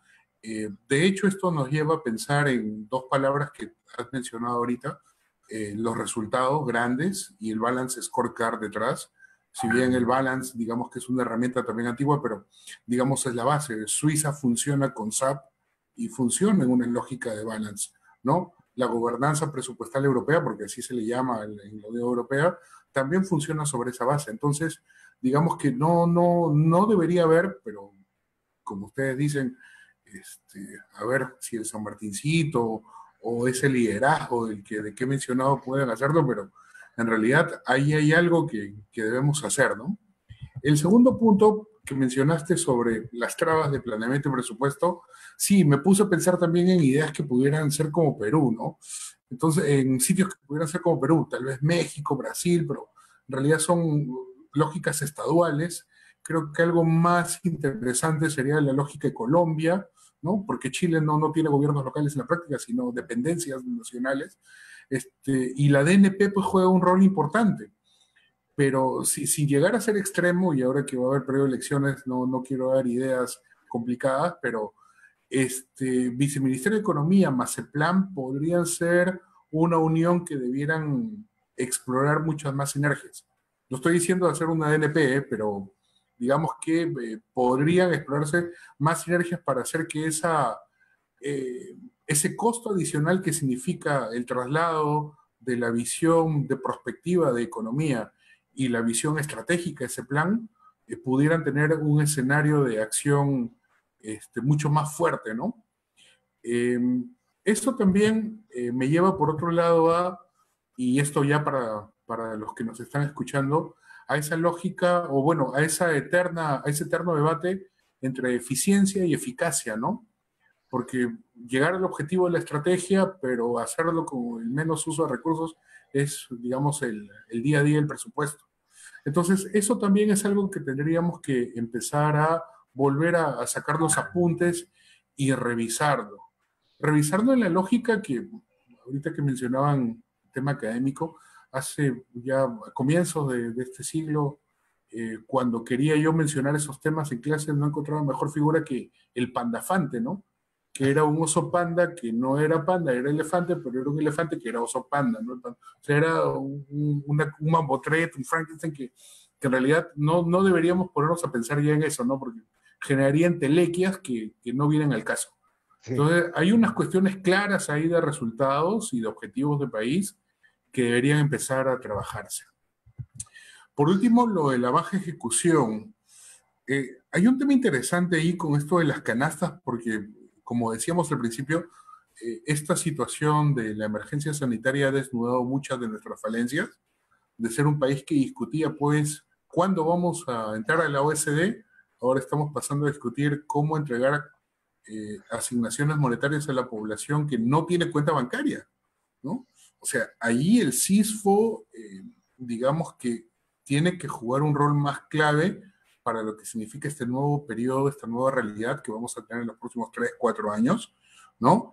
Y las propuestas concretas de trabajo serio, ¿no? Y intenso como el que ha habido ahora, pero remarco lo de serio en el sentido, no es que ahora no haya sido serio, sino serio en el sentido de que se tiene que tomar como una prioridad importante, en negrita, si quieren llamarlo de otro modo, debe ser para saber exactamente dónde están los vulnerables, ¿no? Porque yo los puedo sacar ahorita haciendo un barrido de Henao y me saca la pirámide. De hecho, la he publicado y lo hemos discutido en Facebook, estimado Julio, y sabemos exactamente por dónde y cuánto debió ser los bonos. Incluso Macroconsult hizo un cálculo, sacaba los que estaban en planilla, los sacaba los plames y podía repartir un monto específico ya a todos los que tengan DNI.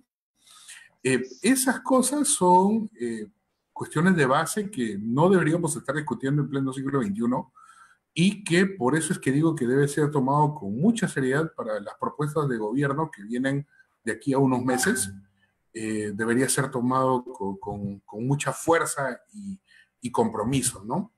Otro tema que acarrea y que no me gusta de la discusión sobre la ejecución y la capacidad, entre comillas, subnacional, es que siempre dicen, oye, pero el subnacional no ejecuta, ¿no? En la prensa escucho eso. Qué barbaridad. Pero es que le dan, bueno, ya no pasa tanto como antes, porque ahí sí recuerdo las discusiones con Rodolfo y los consensos que teníamos, pero Pero antes van al era, final del año. sí, sí, era complicadísimo. Oye, ¿cómo no puedes ejecutar, no? Te habían dado 100 todo el año y el último trimestre te llegan 900. Entonces, ¿cómo no puedes ejecutar, no? Ya, eso es una trampa, ¿no? La trampa de la descentralización. Bueno, no sé, ya, eso es cuestión teórica. La cosa es que ya siendo totalmente prácticos y en una emergencia, en realidad sí necesitarías que el dinero te llegue, pero en realidad necesitas que te llegue el dinero o que te llegue la solución. Por ejemplo, ya sin mencionar nombres, pero a un gobierno regional que estaba angustiado con el tema del número de contagios de COVID, que subió de una semana a otra, triplicó de una semana a otra, le mandaron el dinero, pero tenían que comprar todo, mascarillas, jeringas, kits de seguridad para las enfermeras, y no había proveedores. Y no era en Lima, o sea, y todos los proveedores que le cotizaban estaban en Lima. Y no había forma de que lleguen en el momento específico. Y todos pedían adelanto. Entonces, esto vuelve al otro tema, ¿no? Flexibilidad, ¿no? Flexibilidad para gastar, flexibilidad en las normas, dejarnos un poco de lo rígido de lo escrito e ir más por lo flexible de lo resuelto, nos lleva a tener un espacio en el cual también podremos empezar a pensar que esa flexibilidad implica confianza. Y esa confianza es algo que no se tiene y es un énfasis del gobierno. O sea, no digo de este gobierno. O sea, se cree que está bien gastar más en control. La Contraloría está haciendo bien su trabajo, no se debe entender por ahí. Se entiende por el lado de que hay desconfianza, o sea, tienes que controlar más, porque hay gente que no se aprovecha de las normas o se aprovecha del sistema. Pero yo creo que sin descuidar la posición de tener castigo para la gente que lo haga mal, no todos son malos, ¿no? Pero eso ya es una lógica que no puede ser cambiada en el corto plazo y escapa también de la discusión política o técnica de este curso y además es de tipo filosófico, moral, antropología filosófica, por último. Pero dentro de eso hay un espacio en el cual también, así como mencioné la, la reflexión entre eficiencia y eficacia, también entre control y flexibilidad, teniendo ya como un hecho de la realidad que la flexibilidad genera innovación, ¿no? En el sentido ese que decía el ingenio para usar el presupuesto, ¿no? Usar el corazón para gastar la billetera. Entonces, ese es otro punto de reflexión que quienes quieran entrar o ya están dentro y están estudiando estos temas, deberían poder reflexionar al máximo, ¿no? Necesitamos gente que nos dé soluciones en este aspecto y nos quedan por lo menos unos 4 o 5 años en donde este tema va a ser relevante que se coja, ¿no? Yo te agradezco muchísimo tu participación. Tengo algunas preguntas y algunos aportes de nuestros amigos que nos acompañan en este momento.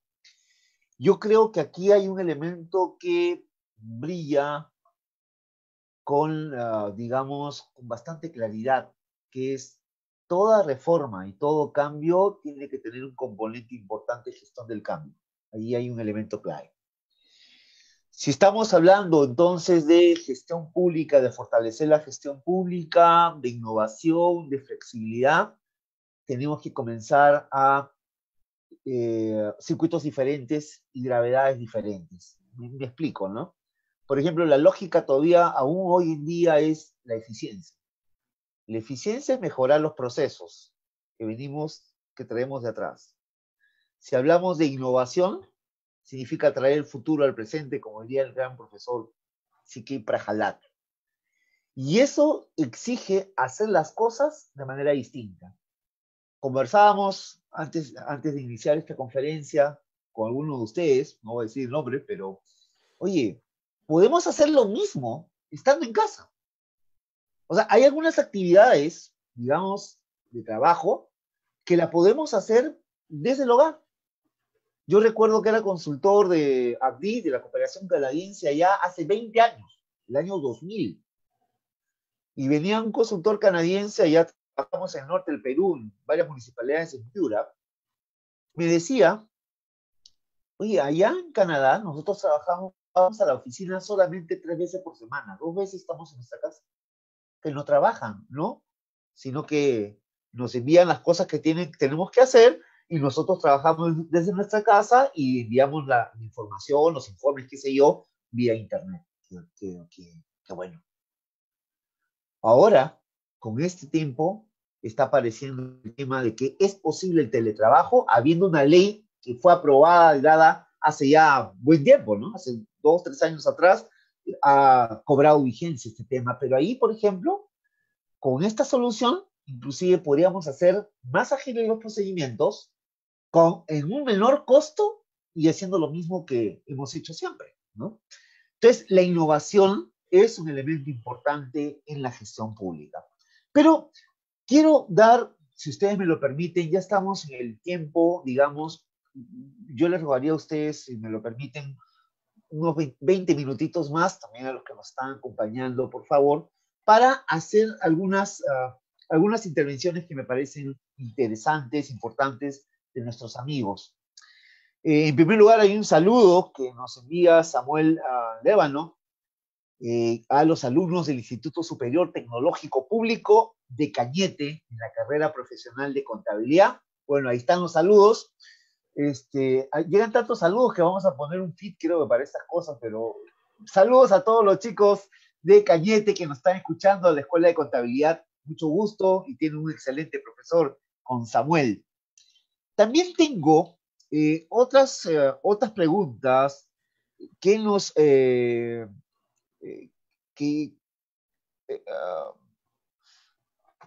vamos a ver aquí también. Hoy estoy haciendo una priorización, pero creo que acá tengo Hugo Lagos. Me preguntan, ¿qué piensan ustedes?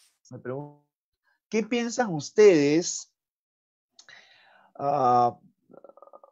¿Qué pensamos los ponentes del proceso de implementación de la ley Servir en relación a los que están hablando de la deficiente articulación y esto se escucha por décadas? También nos hablan, a propósito de la ley Servir, también sobre la gestión de las personas en la gestión financiera. Nos hablan de qué propondríamos nosotros, o ustedes, Limber, Rodolfo, para articular el planeamiento estratégico con el equilibrio macroeconómico. Bueno, acá ya nos está llevando a palabras mayores. ¿Y qué acciones correctivas o de mejoras deben incorporarse en las dimensiones de la gestión financiera y presupuestal? Bueno, esas son. También Rosa Fátima Díaz me dice, ¿qué propondríamos nosotros para, qué políticas priorizarían para financiar el equilibrio en el contexto del COVID-19? ¿No? ¿Qué podríamos hacer?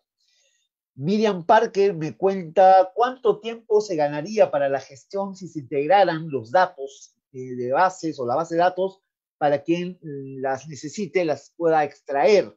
En realidad se ganaría bastante tiempo si tuviéramos un repositorio al que se refería Rodolfo Acuña. Y Manuel Yarleque me dice, saludos Manuel, conocido, ¿cómo se podría articular los sistemas SEACE, Infobras, para brindar oportunamente la información en el formato 12B, que es conocidísimo, este formato de seguimiento de la ejecución de inversiones, que a todos nos tiene, ¿no? Y hay más, ¿no? Hay más sistemas de información en lo que es inversión pública. Por favor, queridos amigos, yo no les voy a pedir que contesten todas, si se puede, mejor, para cortesía de las personas que nos están viendo, pero sí me gustaría sus apreciaciones sobre estas consultas de los participantes. Ahora va a ser al revés. Primero Limber y luego Rodolfo. Vamos. Gracias, Julio. Preguntas relevantes para lo que significan los retos que tiene el Perú ahorita en el presente con COVID y a futuro con esta articulación y meritocracia. A ver, yo me voy a permitir un poco abrir el escenario. Vamos a tener un PBI de menos 12%, si es que no es un poco menos El este IPE año. dice 15%, el IPE. El IPE dice 15, el Banco Mundial 12, Bruno Seminario solito dice 16, 20, dependiendo de algunos factores. Para, para poner esto en contexto, significaría que el próximo año, sin hacer mucho, podríamos recuperar todo esto, si es que el virus se va, ¿no? Que creo que es lo más probable. O bueno, lo logramos controlar. Entonces, en ese escenario en donde volvemos a crecer 7, podríamos olvidarnos de muchas de las cosas que estamos ahorita padeciendo, que es otro de los males crónicos que tenemos, la poca memoria de corto plazo, del análisis de largo plazo también. Lo que tendría que pasar en un año electoral es que los grandes problemas tendrían que tener primero respuestas de corto plazo y respuestas de largo plazo. Las respuestas de corto plazo en el escenario de un manejo de una crisis iría por dos partes, ¿no? La primera, tú mencionaste el business plan. Yo creo que es importante que se vea esto como una gran organización. Obviamente que el negocio no es ganar plata, sino el bienestar de la población, obviamente, pero lo menciono por si acaso. Y por otro lado, el Business Continuity Plan, ¿no? El plan de continuidad del negocio. O sea, ¿esto qué va a pasar en una situación de emergencia? Los bancos lo tienen, ¿no? ¿Qué va a pasar si es que hay un terremoto? ¿Qué va a pasar si es que hay tal cosa? Si se muere el gerente, si raptan a toda la plana directiva, etcétera, ¿no? Entonces, igual debería haber un ejercicio como país, y es un ejercicio de prospectiva, de escenarios, pero que ya vinculado con un poco de los temas fiscales involucra mucho más allá de lo que podría ser solamente un ámbito de planeamiento, involucra también el ámbito de la mirada estratégica intersistémica. Y esa mirada estratégica intersistémica en el corto plazo necesita datos. Y ya yendo al punto específico, canastas, bonos, cualquier cosa que necesitamos hacer de transferencia a corto plazo necesita una buena base. Entonces, vuelvo a lo del CISFO. Vuelvo a las municipalidades teniendo gente capaz haciendo los temas de recojo de información de la gente vulnerable. Pero eso me lleva al otro tema. ¿Dónde consigues esas personas que sean atraídas por el sector público? Y eso me lleva a la meritocracia. La meritocracia es otro punto de acción que resulta, ¿no? Que da réditos. En el Banco Central tú tienes 5.000 chicos postulando todos los años, llegan 30 al verano, compiten entre ellos y entran 5 al banco, ¿no? Ese concurso es mencionado incluso en los libros de macroeconomía como un ejemplo de lo que significa la verdadera meritocracia. Y cuando vemos los problemas del Perú, retomando como empecé de menos 12 a un más 7 en el 2021, tenemos un escenario en el cual los libros te dicen que deberían haber dos problemas. El primero sería desempleo, ¿no? Y el segundo sería inflación. De inflación no vamos a tener para nada, a pesar de todo esto, ¿no? En plena pandemia, con el dólar a 3.5, anda a ver, ya bajó, ¿no? Va y viene, pero, o sea, digamos que no es un problema. Usó bien sus misiles de ataque el banco y no se dejó arrinconar por los especuladores ni por el animal spirits peruano. Entonces, funciona la meritocracia. Pero en el caso del desempleo debería funcionar. En este momento es un momento en el cual el Ministerio de la Producción debería ser el baluarte, el hombre con la bandera que diga, así vamos a recuperarnos. Porque las micro, pequeñas, medianas empresas, que son las que promueven la mayor cantidad de empleo, son las que más están afligidas con este tema de COVID, y también son las que pagan impuestos para recuperar esa cajita de las finanzas públicas y poder hacer más gasto. Juntando todo esto, entonces tendríamos un escenario en el cual meritocracia y buena información sobre lo que somos como peruanos construyen lo que sería el gran arquetipo de el futuro modelo de desarrollo del Perú. Eso por un lado. Y por otro, han mencionado las preguntas, lo de la integración. Se hace, ¿no? CIAF, Infoobras. Yo creo que deberíamos empezar a pensarlo, y remarco esta palabrita de seriamente, no en el sentido de que antes no se haya pensado seriamente, sino con mucho respeto, y ya no mirar afuera, ya no mirar modelos extranjeros. Lo que tenemos simplemente hacer interoperabilidad. Ya la palabra, si quiere, ya no lo dejo ya en sistemas grandes, sino interoperabilidad. Y hay que nombrar un capitán de la interoperabilidad del Perú. Por allí van algunas de las reflexiones. Muy bien, yo te agradezco, les agradezco y paso la voz a Rodolfo. Vamos. Sí, Julio, a ver. No voy a decir lo que ha dicho Limbe respecto al tema de la meritocracia, porque me parece que eso es algo que todo el mundo lo busca, ¿no? Sea privado o público, siempre vas a querer premiar y tener lo mejor para tu organización. Creo que aquí, de todas maneras, habría que llevar a reflexionar algunas cosas no tanto si de repente el tema de lo que siempre se va a buscar es tener al mejor personal, pero siempre me ponía a preguntar si el tamaño del Estado que tenemos es el adecuado, ¿no? Yo creo que ahí hay un tema también que debe ponerse a discutir, porque puedes tener mucha gente con muchos méritos. No te voy a hablar de Richard Swing, por si acaso, no, no voy a caer en ese tema, pero los necesito para los servicios que realmente el Estado tiene que brindar, ¿no? O sea, no por los títulos o cosas por el estilo, porque al final yo lo primero que tendría que preguntarme es qué es lo que tengo que ofrecer, o qué es lo que debería de ofrecerle al ciudadano, y a partir de ahí comenzar a mirar también el grado de personas que quiero tener. Me van a llegar un montón de personas con muchos títulos y la verdad uno podría estar hasta confundido y decir, oye, este tiene más mérito que el otro, pero realmente la pregunta es si lo llevaste a contratar para un servicio que era útil, ¿no? Con respecto al tema el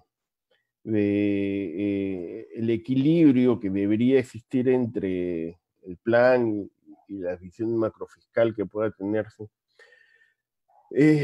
o sea, la visión macro va a estar, o sea, la va a dar el Viceministerio de Economía, él te va a decir, mira, esto es lo que yo asumo que debe tener como proyección el gasto público de acá para los siguientes 4 años, 5 años, que es su modelo de marco macroeconómico que maneja. Y de pronto lo que vas a tener más en la discusión es cómo repartes la torta. Ahí es donde empieza el tema de la discusión. El que reparte la torta sigue siendo la Dirección de Presupuesto Público.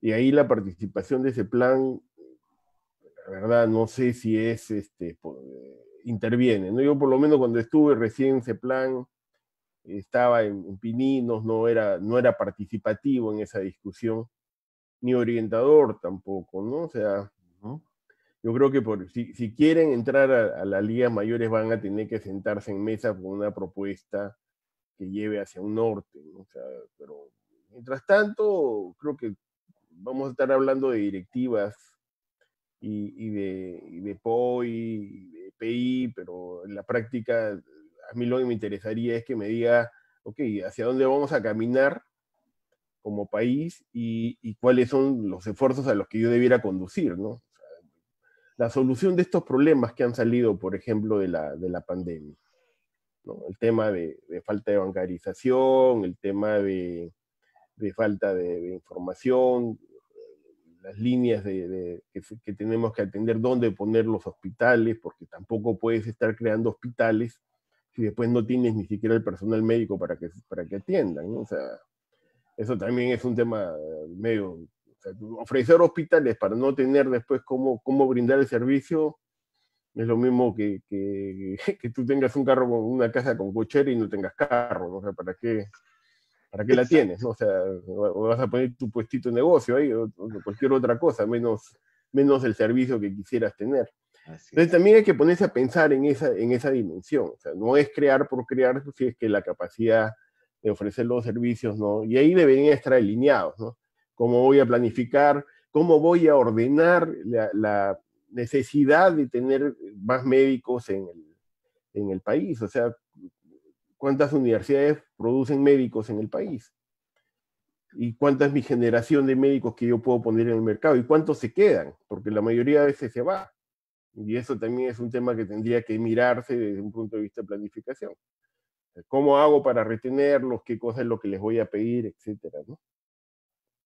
Y bueno, si vamos a ahorrar tiempo, si logramos compartir información, yo creo que eso va a ayudar a todos, ¿no? En el tema yo creo que fue más un comentario que te estaban haciendo más que una pregunta, ¿no? Sí. Yo creo que esos serían los temas. Bueno, ¿no? yo les agradezco a ambos. Hay una persona, Hugo Lagos, que me pide por favor al distinguido panel que le contestemos, le absolvamos una preguntita. Yo voy a usar de su paciencia. Ya antes de cerrar, de dar las conclusiones finales, quiero hacer una pequeña reflexión antes. Nos cuenta Hugo, nos dice, la pandemia del COVID-19 es transversal a todo, pero en materia de gestión de riesgo y desastres, dice, y de seguridad y salud en el trabajo, ¿qué se está haciendo o creen que se debe de hacer? Nos pregunta Hugo Lao. Yo le rogaría a ustedes, por favor, una respuesta breve sobre este tema que nos está preguntando Hugo Laos. Rodolfo.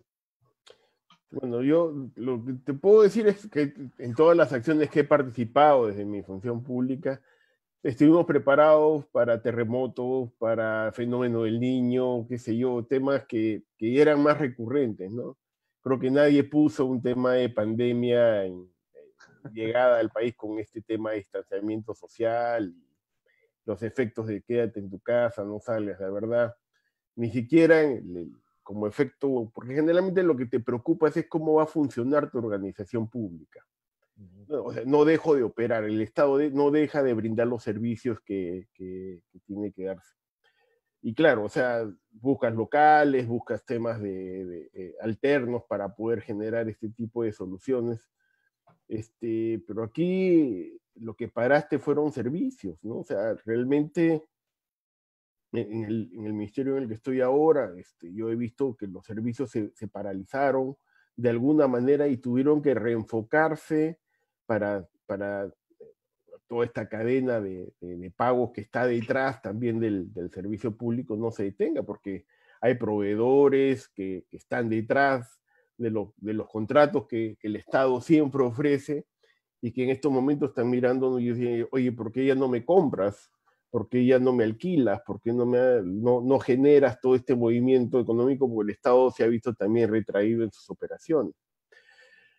Y es ahí donde comienza el tema de repensar nuevamente los servicios públicos, ¿no? O sea, que era un poco lo que yo te decía, o sea, nos estamos topando con un escenario en que no solamente tenemos que pensar en trabajar en casa, los que pueden trabajar en casa, sino también el hecho de cómo voy a ofrecer este nuevo servicio público con distanciamiento social. No me voy a poner mascarilla solamente, eso no, o sea, me estás exigiendo algunas cosas que son reglas de juego y que en la parte que se siente más es en aquella parte que es más social. Tú le preguntas, la vez pasada conversaba con una persona de una entidad de salud y le preguntaba, ¿cómo están los otros servicios que no son COVID? Nadie está yendo, me dice. Nadie va. Por un tema de temor, o sea, un tema de seguridad. La gente no va a brindar otros servicios. Pero, ¿y qué pasa con esos servicios? ¿Qué pasa con los servicios psicológicos o otros tratamientos que tengan que comenzar que tengan que darse? La gente no va a ir al hospital porque tiene temor. No tanto porque no se estaban ofreciendo, sino porque tenían miedo de contagiarse, ¿no? Entonces, ¿y ahora cómo los ofrezco? ¿Cómo los voy a hacer? El tema de la misma educación que se puso en mesa sobre el tema de lo que era comprar tablets para ofrecerlas y tener la educación a distancia con un chip integrado, bueno, todavía no se está comprando, creo que están en procesos de eso. Pues ya estoy a mitad de año y no sé si vayan a llegar a tiempo también para las clases o no estoy preparando para el siguiente ejercicio, ¿no? Pero son temas que nos hacen pensar nuevamente en cuáles son las alternativas del servicio, y eso era lo que yo en algún momento te comentaba al inicio de clase, ¿no? ¿Cómo lo cambias? Porque tienes que pasar por todo un proceso regulatorio. Todos tus procesos en el Estado están escritos y tienen una fórmula de ofrecerse. Y más si estás vinculado a un programa presupuestario. Te amarraste, ¿no? O sea, ¿cómo te rompes de todo eso para poder volverte ágil y atender a las personas sin pasar por todo este tránsito de discusiones legales y llegar rápidamente al tema? Porque la gente no te va a esperar. La gente va a seguir deseando que el servicio se siga brindando y las atenciones también. Sí, sí, es verdad. Yo quisiera escuchar también a Limber ya en esta última parte. Limber, por favor, cuéntanos esta pandemia del COVID que es transversal. ¿Qué le tendrías que decir tú a Huguito Lagos? Bueno, si no tenemos una gestión de riesgos que incluya temas de salud como los que hemos visto ahora, en realidad ya sería, digamos, un retroceso para el Perú, ¿no? No fue un cisne negro porque estaba allí, podría ser un rinoceronte gris, ¿no? En la otra vertiente del libro, ¿no? Está allí, pero nunca pensaste que podía venir para acá. A partir de eso, lo que queda es dos temas que creo que también deberíamos mencionar. El primero tiene que ver el enfoque territorial, ¿no? Porque es distinto pensar los riesgos desde un horizonte de país y otro desde un horizonte territorial de gobiernos locales o regionales. Y el otro el tema mismo de la descentralización, ¿no? O sea, ¿a qué nivel es que nos enfocamos en saber que en Loreto se necesitaba oxígeno o que en Puno se necesitan otro tipo de situaciones, ¿no? Yo creo que se debería enriquecer el escenario de la gestión de riesgos con estos temas, pero también con un enfoque territorial, de manera que tengamos visiones comprensivas, ¿no? Con H en medio, ¿no? Que signifiquen un escenario integrador, pero a la vez que pueda ser customizado, que pueda ser identificado con cada uno de los clientes por separado, ¿no?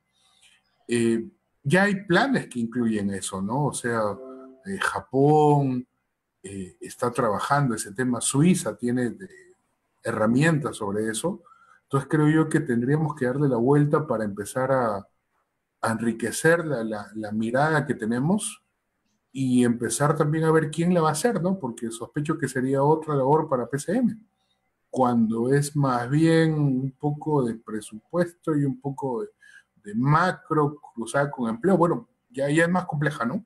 Entonces, no sé, pero por ahí tiene que ir.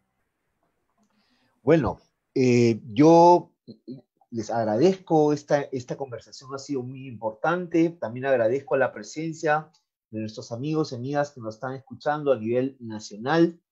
Hemos sacado adelante este primer módulo de gestión presupuestaria y financiera y como ustedes han podido ver, hemos recorrido las principales instituciones, herramientas, desde la realidad y mirando un poquito las perspectivas que se nos vienen y los desafíos para la gestión pública. Yo creo que hay cosas que quedan y que quisiera que ustedes tomen apuntes, queridos amigos, que nuestros especialistas aquí invitados, amigos nuestros también nos han planteado, ¿no? Esa dicotomía, cómo se resuelve de planeamiento y presupuesto. Yo me quedaría preocupado un poquito cuando, digamos, todavía no nos está sirviendo la planificación estratégica para, digamos, mejorar el desempeño o de la asignación de los recursos públicos, ¿no? Sería un tema. El otro concepto que me parece importante plantear ahí también es el elemento que ha tocado Limber de la interoperabilidad, ¿no? Para poder explotar y para poder conocer, tomar un mayor conocimiento de lo que hacemos, pero también contrastado con esta información de afuera, a la cual también hacía referencia Rodolfo Acuña, ¿no? O sea, la información es un tema importante, información. El otro tema importante, flexibilidad en la gestión. El otro elemento importante, diríamos que es la meritocracia como una herramienta fundamental si somos un aparato público y la organización está compuesta por personas, pues las personas que están, y sobre todo las que lideran los procesos, son las que tienen que tener el perfil, ¿no?, adecuado para poder impulsar el tema en nuestro país. Y cuando Lindbergh menciona el tema del enfoque territorial, ahí las cosas se vuelven más interesantes, más desafiantes también. Yo voy a poner, antes que ustedes, por favor, ya se despidan de nuestra audiencia, dos casitos muy sencillos. El primero, estábamos participando con la PCM en un proceso muy interesante para afinar la gestión presupuestaria en los niveles subnacionales. Recuerdo que haber participado en 2 talleres.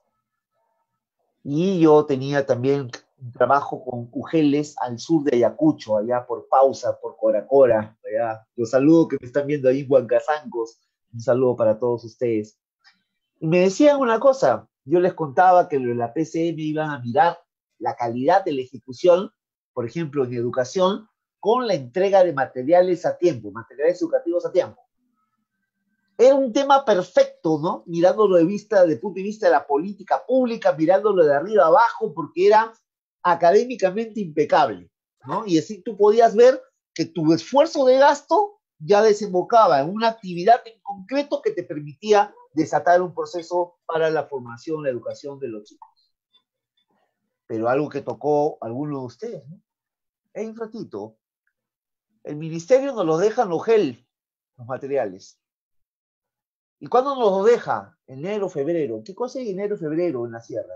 Llueve. Entonces, los caminos se convierten en muchos intransitables.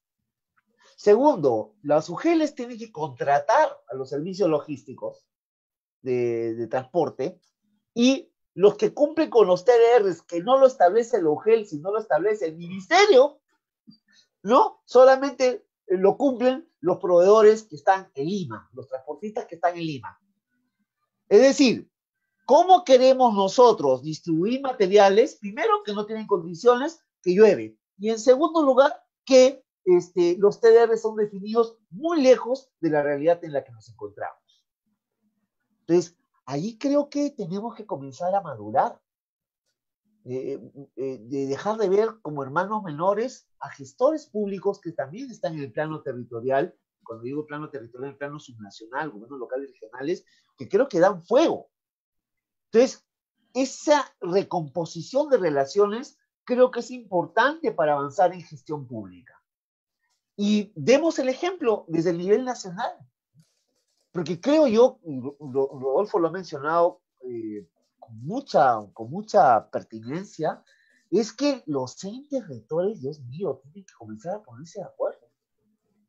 Y creo allí que la PCM, yo creo mucho en el equipo de la PCM, chiquito, pero tiene que dar fuego en ese nivel, ¿no? Tiene que dar fuego, porque ¿quién persigue a quién? Ahora, sí, parece que en medio de este entuerto, el MEF otra vez coge la batuta, coge el manejo y se gestiona, digamos, la gestión pública se impulsa desde el presupuesto. Pero ahí también hay un problema, mis queridos amigos, porque tenemos un lado serio